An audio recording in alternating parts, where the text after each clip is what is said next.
What's good, gamers? It's Trayvon back with another video. Today we're breaking down the most useful mid-game bosses for Ironmen. These are the bosses you can start farming once your account is somewhat established, and they'll set you up with gear, supplies, and progression you'll use all the way into the late game. This list will focus on usefulness instead of GP per hour. To start off, we're going with the Giant Mole. This boss doesn't have any complex mechanics. All you really do is pray melee and run around the room after it digs and pops up at another location. But why is this boss useful? Some Ironmen hate doing birdhouse runs for their bird nests, and if you're one of these people, then the Giant Mole is what you're going to have to do for your Saradomin Bruise. I would recommend the completion of the Hard Falador Diary because you can use the Falador Shield to locate the mole whenever it digs away. It also notes the moleskin and claws drops, making your trips longer. And you can also get a permanent light inside of the cave from a Fire of Eternal Light, which can be lit inside the cave after completing Making Friends with My Arm. The next boss is going to have to be Barrows. While it's hard for me to recommend this efficiency-wise, Barrows still has its uses. Since I'm a big fan of the Perilous Moons, I'm solely recommending Barrows just so you can get some decent tank armor to use at moons with. Barrows can also be useful for things like death and chaos runes, but I would never recommend camping here unless you're just wanting to check off the Elite Mauritania task that requires a full set.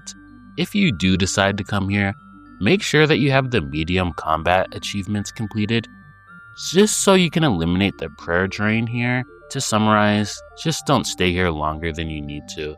And next up is of course going to be Moons of Peril. I've glazed this content a few times now. This content literally uses 0 supplies with fair drop rates and dupe protection. Moon's armor is some of the first decent armor you're going to get as an Ironman, and it'll be useful all the way until you're grinding raids for the best gear in the game. This is because not only does each armor set have a good set effect, but they're good alternatives to God War's gear if you either don't want to do that content or just can't. For example, the Blood Moon armor has the same strength bonus as Bandos armor, except the defensive bonuses are weaker besides the slash defense. And the Blue Moon armor, which is one of my favorite hybrid sets in the game, gives you some strength bonus and magic damage bonuses, letting it function as both a melee and mage set, reducing switches. My only issue with Barrows and Moon's gear is that they degrade. I think degradable items are hella annoying to use, but Moon's armor, while more expensive to repair, lasts way longer than Barrows armor, which is a plus. The armor starts at 3,000 charges and loses 1 charge for every 54 seconds in combat, meaning that it lasts for 45 hours.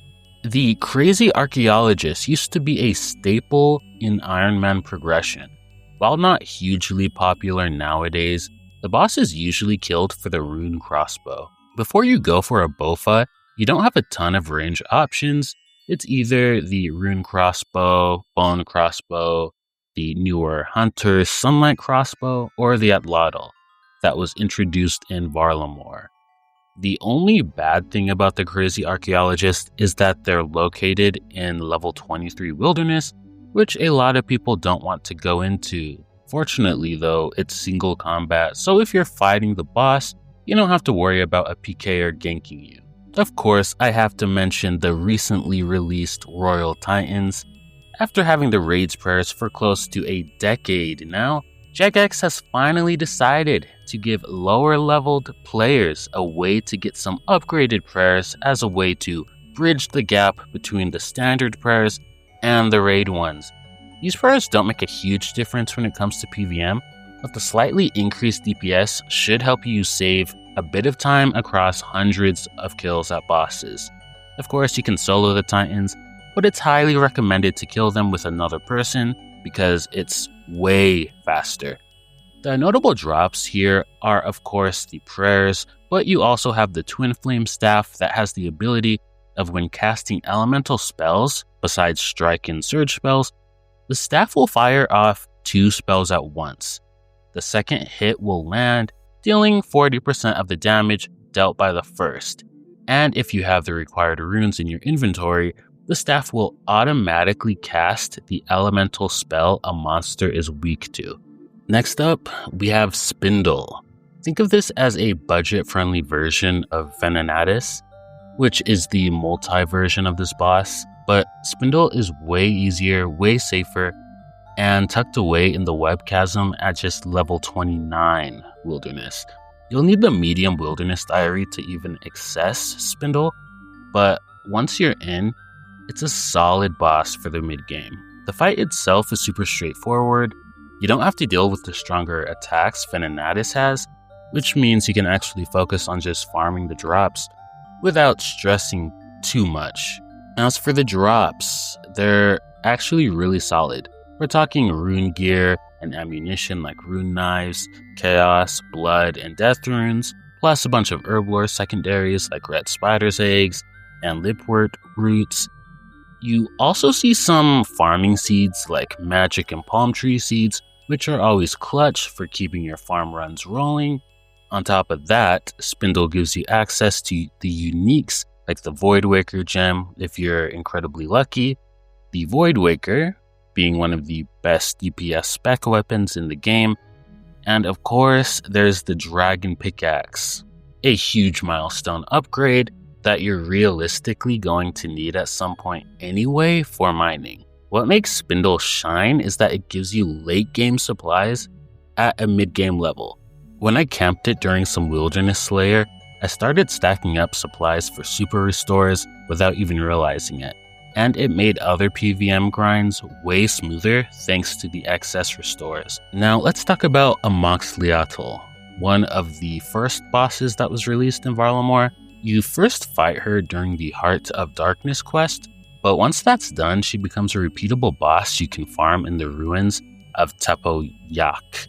The fight itself is kind of like an intro to the higher level bosses, teaching you mechanics like prayer disabling and the ground hazards that you're going to be dealing with at Vorkath or the Phantom Muspa. It's really good design because it's a low risk way to start practicing mechanics you'll absolutely see later. But let's focus on why she's actually useful for us, which is going to be the uniques. First up, you've got the Pendant of Atis, a unique amulet that you charge with Frozen Tears that the boss also drops, and the amulet lets you teleport all over Varlamore. So if you ever plan to do a lot of Varlamore content, then you should 100% be doing this boss right away when you arrive. When I started farming her, I didn't even care about the rune or the ore drops. It was all about stockpiling the Frozen Tears and finally grabbing the pendant. It's one of those bosses that looks like entry-level content, but the pendant really keeps it relevant for a pretty long time. Okay, at this point, I think I've mentioned the Corrupted Gauntlet in like 30% of my videos by now, but you know, there is a reason for that. This is the solo minigame unlocked after the Song of the Elves quest, and it's one of the biggest mid to late game progression walls for any Ironman. The setup is simple. You go in with nothing, gather resources, prep gear and food, and then face off against the corrupted Hunllef. But what makes this place so valuable isn't necessarily the loot per run, even though the cash definitely carries your account. It's the uniques. The big one here is the Enhanced Crystal Weapon Seed, which is used to make the Bofa. I've already talked about how game-changing the Bofa is, but it's worth stressing again. This single unlock basically carries your account into late to endgame PVM. Alongside that, you've got Crystal Armor Seeds, which lets you craft the crystal armor to pair with your Bofa, and the Crystal Weapon Seeds, which can still be useful for gear like the Crystal Halberd. On top of that, every run nets you Crystal Shards, which are the charges that keep all of your crystal equipment going. While the rune gear and supply drops are nice side perks, The reason Ironmen camp corrupted Gauntlet is of course for the crystal unlocks. The Bofa and crystal armor alone are pretty much essential for raids, God War, Slayer bosses, and basically any serious PvM you plan to do. And since you can't shortcut these items through the GE, this is a grind every Iron Man has to go through eventually. For me personally, the Gauntlet felt like a rite of passage. It's definitely not a fun grind for everyone. It's sweaty, punishing, and it takes a ton of practice, but the reward is absolutely worth it. Don't let anyone tell you it's overrated. Now, Vorkath is who you first fight during Dragon Slayer 2. After that, he becomes a repeatable boss. And while he's infamous for being a big GP farm for mains, the reason we care about him at the mid-game is actually way simpler. It is for his drop, the Vorkath head. The drop is a 1 in 50 chance to get, and it's what you need to upgrade your Ava's accumulator into the Ava's assembler, which is going to be your best in slot ranged cape until you eventually pick up a quiver. So why is this useful? The assembler doesn't just save your ammo, it gives you a really solid ranged attack bonus that you'll use everywhere, at Zulrah, Chambers of Xeric, and even God Wars. Every Iron Man using ranged DPS is going to rely on it, so you can't skip this step. It is one of those permanent progression items that completely changes your account when you range. The fight itself has a bit of a learning curve since Vorkath has mechanics like the freezes, the zombie spawns, and the acid pool phase. But compared to other endgame bosses, it's actually not that bad once you learn the rhythm. So if you're serious about progressing your Iron Man, Vorkath is a grind you absolutely can't skip. Calvar'ion is basically the safer, quicker version of Vedion. He's in the skeletal tomb at level 21 Wilderness, which is singles plus. You'll need the medium Wilderness Diary to even get in to fight him. And after the hard Wilderness Diary, then the 3-tick teleport lock on the entry goes away. He's undead, so a salve amulet is basically free damage, and Crush feels fantastic here, so why should we care as Ironmen?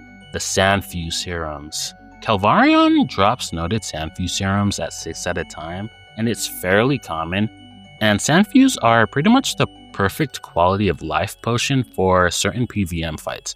They're a super restore plus an anti-poison all in one sip.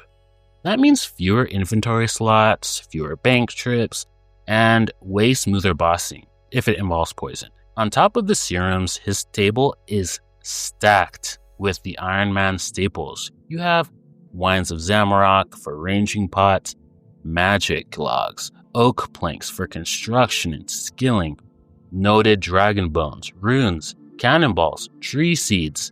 For uniques, you've got real progression hits like the Dragon Pickaxe, the Ring of the Gods, which is an easy prayer bonus ring, and it gets even nicer once you imbue it. And of course, you have a Void Waker Blade piece, if you're chasing the spec weapon. Now, it's time to talk about the most controversial boss that was released in recent memory. That's going to be the Hueycoatl that was released in Varlamore Part 2. This boss comes with 2 drops in particular that stand out: the Huasca Seeds and the Dragon Hunter Wand. The Huasca Seeds are a game changer because they're the only way to farm prayer regeneration potions.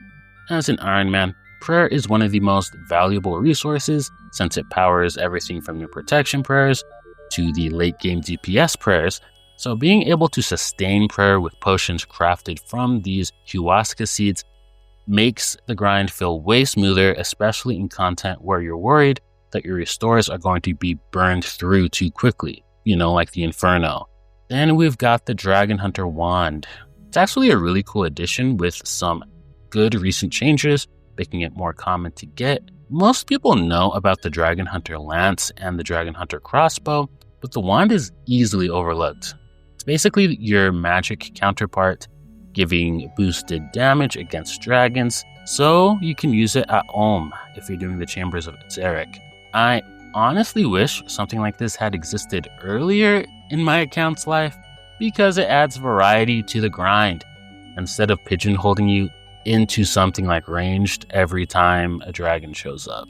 Sure, the fight itself is absolute trash and a huge slog if you're trying to solo it, but even getting a few seeds stockpiled or landing the wand is absolutely worth it.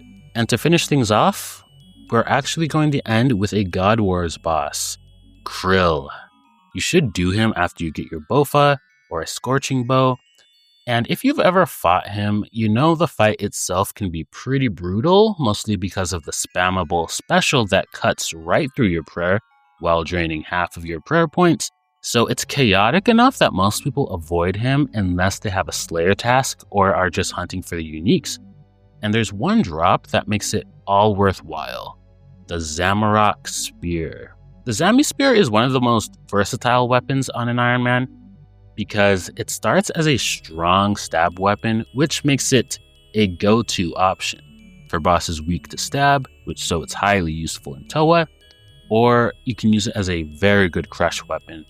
But the real value is that the spear can be converted into a Hasta. Having a Hasta means you're getting a huge stab weapon without relying on the insanely rare drops right away. So it's basically your ticket into higher level PvM. What's really nice is that the spear is only a 1 in 127 drop, which is pretty reasonable. Like, sure, you're going to pick up some steam battle staves along the way, but everyone is going to be praying for the spear. Without it, your options for decent stab and crush weapons are really limited, and it feels like you're gimping yourself at a ton to mid to late game bosses. Once you've got it, you're really set for a ton of other grinds, and it feels like a weight is really lifted off your shoulders because you don't have to stress about being under-geared for weak stab bosses anymore. So you might also want to pick up 2 of these, so you can have a spear and use the other one to make a Dragon Hunter Lance once you're killing Hydra at level 95 Slayer. And that's my list of what I think are some of the most useful mid-game bosses for Ironmen. What was the first boss you camped on your Ironman? Did you think I missed any good bosses that you think deserves a spot on this list? Let me know in the comments, and remember to like and subscribe for more Ironman content. See you in the next one.